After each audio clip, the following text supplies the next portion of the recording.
Hello and welcome to my channel. My name is Mohammed Kantawi and I am a university teacher. In today's session we shall be talking about a new series. This series is titled Strengthen Your Vocabulary. It means make your vocabulary strong and always present in your speech and in your writing. In this first episode, it would be an introduction to this series, an introduction to vocabulary. What are the points that we are going to be speaking about in this episode? The first point is about what is the difference between vocabulary, lexis, and lexicon. Vocabulary, as you can notice, is something that is practical, that is concrete. It is the words outside in communication and in writing. That's vocabulary. It is the body of words in a particular language. And it is something practical, something concrete, something that we use outside in communication, in writing books, in writing letters, in writing novels, in writing articles, in writing newspapers. So that's vocabulary. While lexis is something different.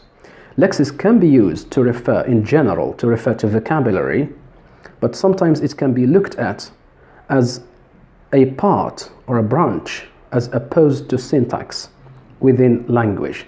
So when we speak about lexis, we're talking here about vocabulary as opposed to syntax or to grammar. And that's the difference between vocabulary and lexis.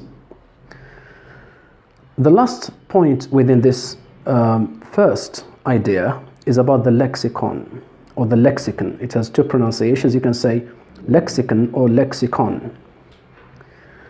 Lexicon is different to vocabulary. Vocabulary is practical, is concrete, while lexicon is abstract, is something particular, something specific. That's why when we say Peter's lexicon, it means the vocabulary that Peter has in his mind, in his mental capacity, not outside. And that's why from lexicon we have the word lexeme, and lexeme is something abstract. And so lexicon is the body of words of a particular person or a particular language in the abstract or a particular branch of science or knowledge. And that's the lexicon. So we could see the difference between lexis, lexicon, and vocabulary. What's important in communication is the body of words that you use as vocabulary in your speech and in your writing.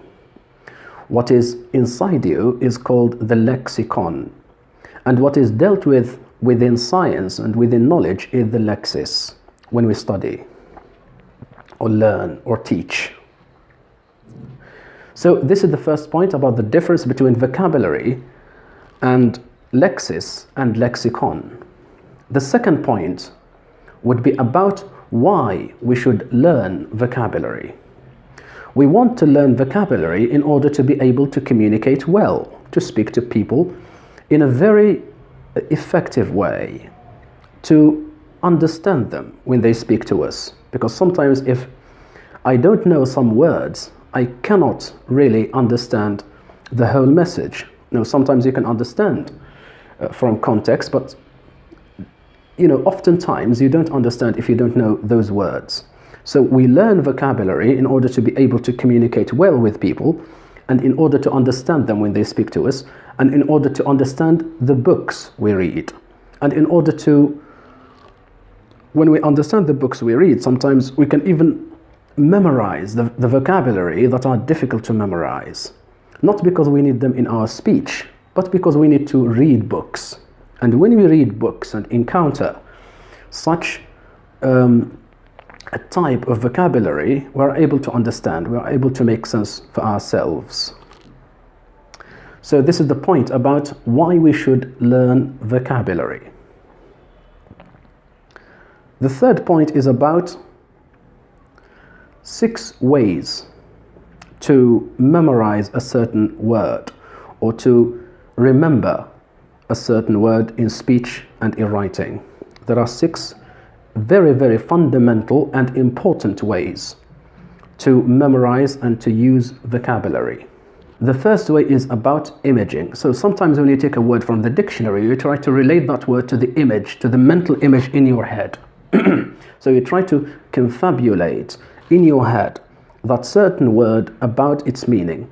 So there's an image there. And when you relate this word to the image, it can be solidified in your mind and you may never forget it later. It will be fossilized in your mind. So this is the first point about imaging, from the word image or picture. The second thing is about repetition and rehearsal.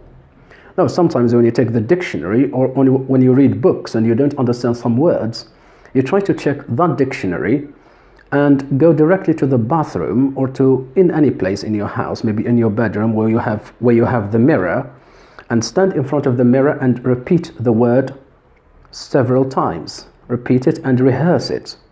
And when you repeat and rehearse, you are simply sending messages to your brain that you want to memorize that word, and it will be fossilized and memorized, and it will be very easily retrieved when you want to use it in your speech and in your writing.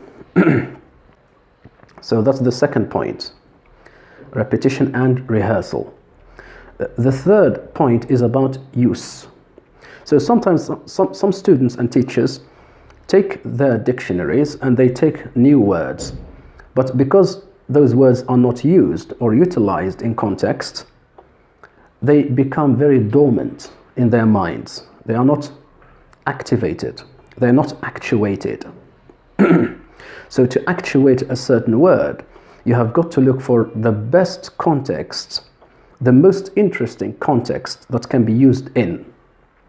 And that's the use, the third way about retrieving and using and remembering vocabulary in speech and in writing. The way number 4 is the cognitive depth and the affective depth. And be careful here, I said effective, not effective. So effective with A-F-F-E-C-T-I-V-E, not effective, but effective depth. And what is the difference between them, between the cognitive depth and the affective depth? The cognitive depth is your presence with the word. You try to know everything about that word. You try to know its derivatives. You try to know its usage. You try to know its pronunciation. You try to know its spelling. So the cognitive depth. When you know all these, you are showing interest in the importance of that word. And when you show that interest in the importance of that word, it becomes directly fossilized in your brain. You wouldn't forget it. And that's the cognitive depth. The affective depth is something that is emotional, something that is about the mood and the attitude. What is your attitude towards that word? Now, sometimes some speakers, some learners, some students like some words because of the pronunciation. Sometimes I like that word because of the look of that word. The look appeals to me, so I take it and I memorize it, and I can use it in my speech and in my writing. So the affective depth is about the emotional load that you have for that particular word. I'll give you an example about me. I am very, very swift and quick at memorizing words that end in et, in the suffix et. Like, for example, university, ability, economicity, academicity.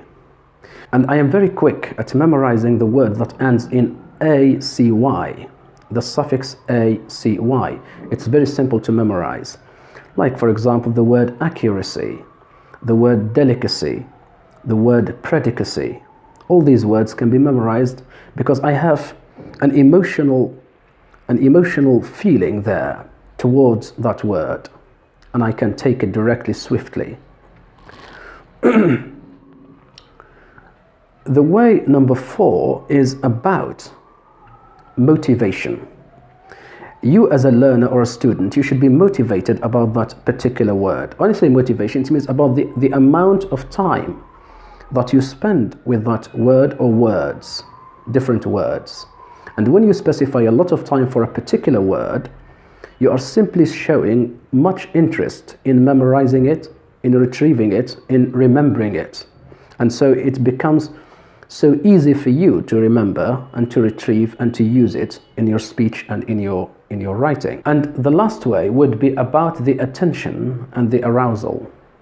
I mean, there's no doubt that many students and many teachers, many learners of English find it very easy to memorize words which are specific, particularly taboo words, swear words, those words of obscene language.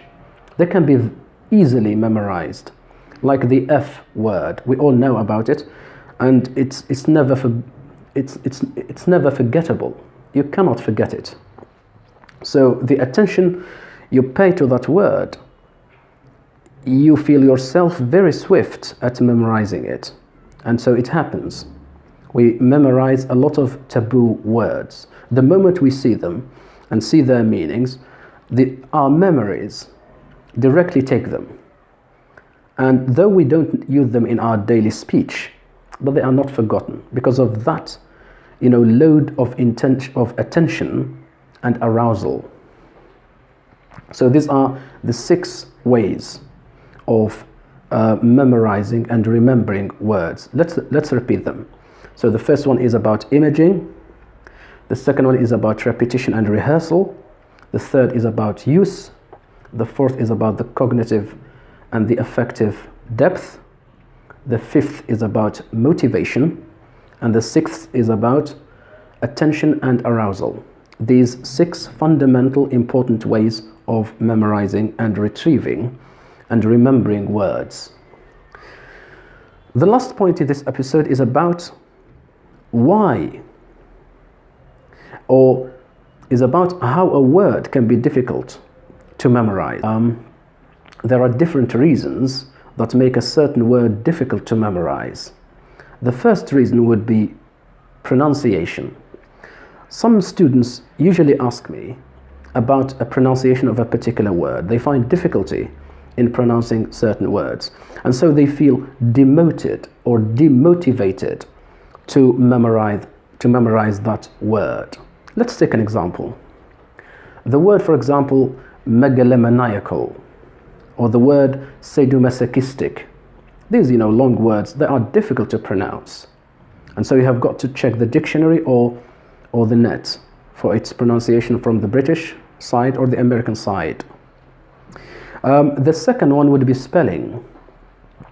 Our students at university suffer from spelling. Sometimes, the spelling of a particular word is difficult. And so it becomes difficult for them to retrieve that word or to memorize it or to remember it and use it. So we've got first, pronunciation, and second, spelling. The third reason is meaning. Sometimes our students do not understand the meaning of a particular word. When I say meaning and use, both meaning and use, well, certainly they understand the meaning of do and the meaning of make.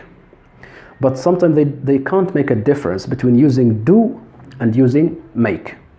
And it becomes difficult for them to memorize the words which go with do and to memorize the words which go with make.